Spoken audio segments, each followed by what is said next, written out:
By Samarka music Bhojpuri. Samarka music Bhojpuri. प्यार में दागा मिलल मारल बहानी गम के। प्यार में दागा मिलल मारल बहानी गम के। प्यार में दागा मिलल मारल बहानी गम के। गौवा के लोगवा पागल कहे हमके। गौवा के लोगवा पागल कहे हमके। दिलवा में दर्द बदी हो सनम के। दिलवा में दर्द बदी हो सनम के।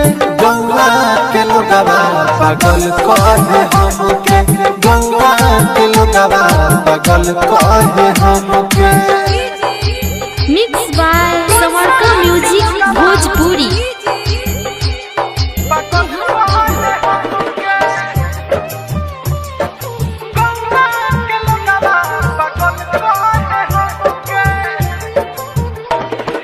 Mix by Aditya recording studio Gopalganj.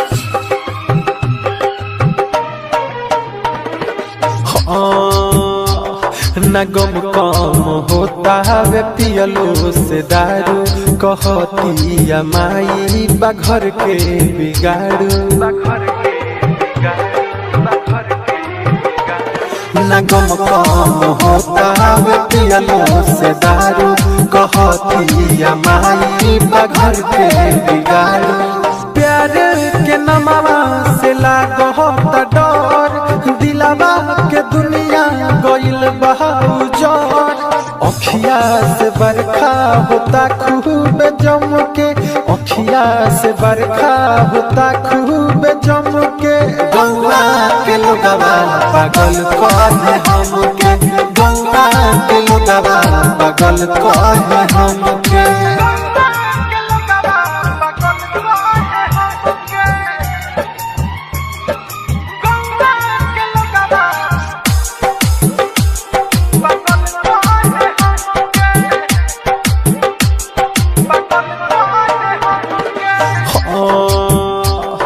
न जियल जाता नहीं मर पाई। कि मिल तो न बादर दे दिल के दवाई। न जियल जाता नहीं मर पाई। कि मिल तो न बादर दे दिल के दवाई। कैसन रोग धरा गहली। दीपकवा के सपना जरा गहली। से सनाथ हो कैसे भरी जखम के। प्रिंस जग जीवन कैसे भरी जखम के। गौवा के लोगवा पागल कहे हमके। गौवा के लोगवा पागल कहे हमके।